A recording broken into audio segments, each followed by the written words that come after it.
गोट farming से लाखों नहीं करोड़ों रुपए कमाएं।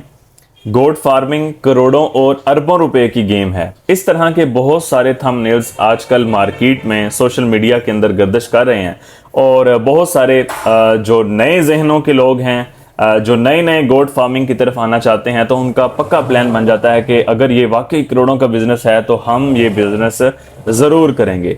बगैर सीखे, बगैर समझे, बगैर किसी चीज़ की प्लानिंग किए वो लोग कूद पड़ते हैं सीधा गोट फार्मिंग के अंदर। और फिर जब उनको झटका लगता है फिर उनको समझ आती है कि ये कितना करोड़ों का गेम है और कितनी अरबों की गेम है।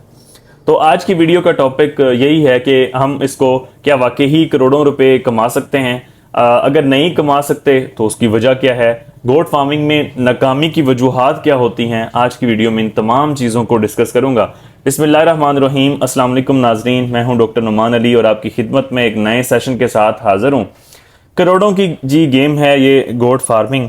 ऐसा कहा जाता है उन लोगों की तरफ से जिनका जो बिजनेस है वो गोट फार्मिंग है। बकरियां पालें या बकरियां खरीदें और फिर आगे बेच दें।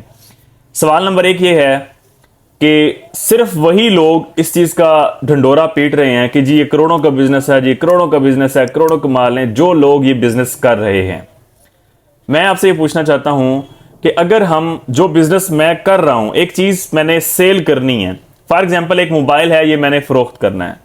अगर ये मोबाइल फरोख्त करने से पहले मैं इसका बताना शुरू कर दूं कि इसके अंदर ये फॉल्ट भी है, इसके अंदर ये बीमारी भी आ सकती है, इसके अंदर ये हो सकता है, इसकी फलां चीज जल सकती है, अगर बकरियों की बात करूं तो ये बीमारी आ सकती है, ये वैक्सीनेशन शेड्यूल आपने समझना है, फीडिंग स्ट्रेटजी आपने रखनी है, अगर बारिश का मौसम है, सर्दियां ज्यादा आ गई हैं, ब्रीडिंग की स्ट्रेटजी क्या होगी, बच्चों में आवाज ज्यादा होती है, उसको किस तरह कम करना है, ये सारी चीजें जब मैं अगर पहले ही बताना शुरू कर दूं तो लोग सोचेंगे इस चीज को खरीदने से पहले, ये काम करने से पहले कि यार इसमें मसले मसाइल ज्यादा हैं, क्या मैं ये काम कर भी सकता हूं या नहीं, क्या मैं इस चीज के अहल भी हूं या नहीं।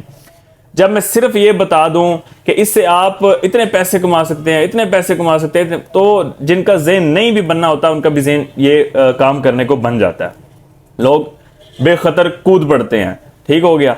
तो ये जो बेखतर कूदना है बगैर समझे, बगैर किसी चीज को सीखे, ये फिर हमेशा घाटे का सौदा होता है। तो पहली बात तो ये होगी कि इस चीज का जो ढंडोरा पीटा जा रहा है वो सिर्फ उन लोगों की तरफ से है जो लोग ये बिजनेस कर रहे हैं, जो खरीदो फरोख्त कर रहे हैं। अगर वो इसकी एडवर्टाइजमेंट इस तरह से नहीं करेंगे तो उनका अपना काम बंद हो जाएगा। दूसरा सवाल यह है कि अगर ये वाकई ही करोड़ों का बिजनेस है तो जो बड़े इन्वेस्टर हैं, लाखों करोड़ों अरबों रुपए वाले इन्वेस्टर, आप ये बात कर रहे हैं कि ये करोड़ों अरबों का बिजनेस है, तो वो इतने बड़े इन्वेस्टर इस चीज में काम अभी तक क्यों नहीं कर रहे, उसकी क्या वजह है। तीसरा सवाल यह है कि अगर कोई बड़ा इन्वेस्टर करता भी है इस चीज में इन्वेस्टमेंट, तो क्या वो ये वाहिद जरिया है उसकी कमाई का। गोट फार्मिंग के अंदर अगर बड़ा इन्वेस्टर इन्वेस्ट करता है तो क्या ये वाहिद जरिया है इसकी कमाई का, और उसने तो एज ए साइड बिजनेस इस चीज को स्टार्ट किया है या एज ए शो किस चीज को रखा है। तो ये सवालात हैं उन लोगों से जो लोग ये कह रहे हैं कि करोड़ों अरबों रुपए कमाएं। अब बात करते हैं कि असल में हकीकत में ये इतना बड़ा बिजनेस क्यों नहीं है। तो हम पैरेलल लेके चलते हैं चीजों को। एक बिजनेस है गोट फार्मिंग, एक बिजनेस है डेयरी फार्मिंग, एक बिजनेस है पोल्ट्री फार्मिंग, एक बिजनेस है फिश फार्मिंग।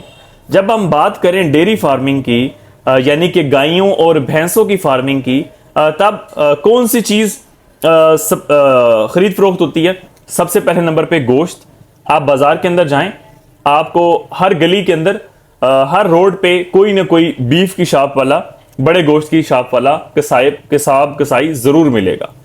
दूध की बात करें, हर गली मोहल्ले के अंदर दूध सेल हो रहा है, दही सेल हो रही है, खोया सेल हो रहा है, कुल्फियां चल रही हैं। ठीक है। चाय हम बहुत ज्यादा पीते हैं, मशरूबात में दूध का इस्तेमाल बहुत ज्यादा करते हैं, तो दूध की भी सेल है और डिमांड है इस चीज की। दूसरे नंबर पे गोश्त की भी सेल है, क्योंकि चूंकि रेट इसका कम है बकरे से। बकरे का रेट इस वक्त चल रहा है तकरीबन, एवरेज हम बात करें 100, पूरे पाकिस्तान के अंदर 2200, 2300, 2400 यहां तक चल रहा। बड़े गोश्त की बात करें तो वो चल रहा है 1000 तक, एवरेज में बात कर रहा हूं, कहीं 1100, 1200 हो सकता है, कहीं 900, 1000 तक भी होता है। तो 1000 पे एवरेज जो है वो चल रहा है। ईद पे भी इसकी डिमांड और ज्यादा बढ़ जाती है, सप्लाई भी अच्छी खासी है इसकी। ठीक हो गया।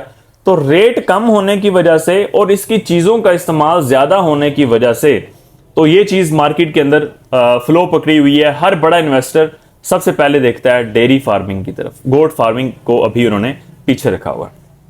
पोल्ट्री फार्मिंग है, इंतहाई सस्ता गोश्त, ठीक हो गया। सबसे मैं कहता हूं कि मछली का गोश्त और जो चिकन है ब्रायलर, ये गोश्त सबसे सस्ते जा रहे हैं, लोग बहुत ज्यादा इस्तेमाल भी करते हैं इस वजह से। अच्छा, चिकन जो है हर फास्ट फूड के अंदर चिकन का इस्तेमाल है और रेट भी 400 से लेके 450 तक तकरीबन पाकिस्तान के अंदर यही चल रहा है। अब ना सिर्फ इसका गोश्त इस्तेमाल होना है बल्कि इसके जितने भी ऑर्गन्स हैं, फेफड़ों की बात करूं, कलेजी की बात करूं, और तो और पंजे भी बिक जाते हैं, इसके पर भी बिक जाते हैं, हर चीज जो है उसका इस्तेमाल होता है और रेट भी इस चीज का कम है। तो इस वजह से पोल्ट्री फार्मिंग जो है वो बूस्ट पे है, रेट कम, सप्लाई पूरी है और इस वजह से चल रही है। मछली देख लें 350 से तकरीबन स्टार्ट होता है इसको, 300-350 से, और ऊपर भी जाती है, 1000 रुपए तक किलो तक भी जाती है। तो इसका भी रेट कम है, सप्लाई अच्छी है, तो इस वजह से ये बिजनेस जा रहा है। अब बात करते हैं कि गोट फार्मिंग के साथ क्या हुआ। बकरी का जो दूध है उसकी तो पाकिस्तान के अंदर डिमांड है ही कोई नहीं, ठीक है। बाहर मुल्कों में इसकी डिमांड है, इसकी जो प्रोडक्ट्स हैं, इसका जो खोया है, इसकी चीज है, इससे जो बाई प्रोडक्ट्स बनती हैं उसकी डिमांड बहुत ज्यादा है, गोश्त का रेट बहुत ज्यादा है। जब मैं इस चीज की बात करता हूं कि एक चीज का जब रेट बहुत ज्यादा हो जाए हद से तो उसकी डिमांड कम हो जाती है। जब एक चीज महंगी मिल रही है उसके साथ 4 चीजें जो बाकी हैं, मटन का, उसका बीफ का गोश्त, कटे का बड़ा जो गोश्त है वो सस्ता मिल रहा है इसके मुकाबले में चिकन जो है वो सस्ता मिल रहा है, इसके मुकाबले में मछली सस्ती मिल रही है।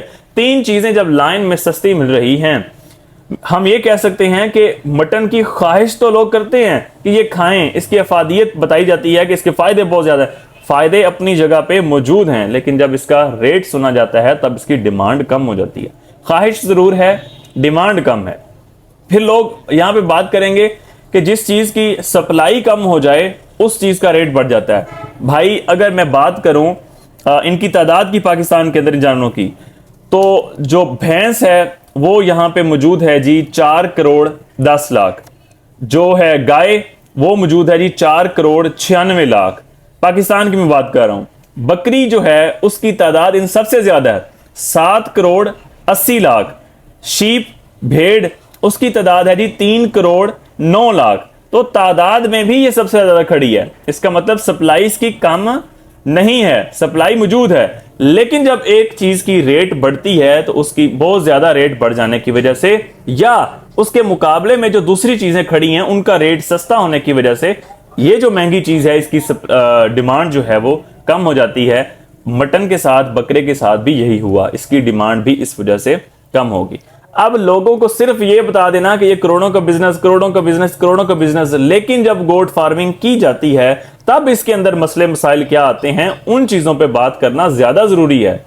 लोग ये वीडियो से मुतासर होकर जब गोट फार्मिंग के अंदर, शीप फार्मिंग के अंदर छलांग मारते हैं और जब उनका मुकाबला बीमारियों से पड़ता है, जब उनका मुकाबला ब्रीडिंग स्ट्रेटजी से पड़ता है, जब उनका मुकाबला बच्चों की देखभाल से पड़ता है, तो वो सारी चीजें फिर मुश्किल हो जाती हैं। जब एक एक करके जब चीजें जानवर मरते जाते हैं तब उनको समझ आती है कि ये इतना आसान नहीं है। फिर एक और झांसा दिया जाता है कि गोट फार्मिंग जो है ये नबियों पैगंबरों का पेशा है। बहुत अच्छी बात है, सुन्नत पे अमल करना बहुत अच्छी बात है, लेकिन यहां पे एक सवाल जो मेरे जहन में उठता है, हो सकता है आपके जहन में ना उठे या आपके पास उस चीज का जवाब हो, आप कमेंट सेक्शन के अंदर जवाब दे सकते हैं कि क्या किसी नबी पैगंबर को अल्लाह तबारक तआला ने आसान काम भी सौंपा है? गोट फार्मिंग बहुत ज्यादा मुनाफे बख्श बिजनेस जी, बहुत आसान है, आप दिनों में तरक्की करेंगे। तो मेरा सवाल यह है कि क्या नबियों पैगंबरों का जो पेशा क्या वो आसान हो सकता है?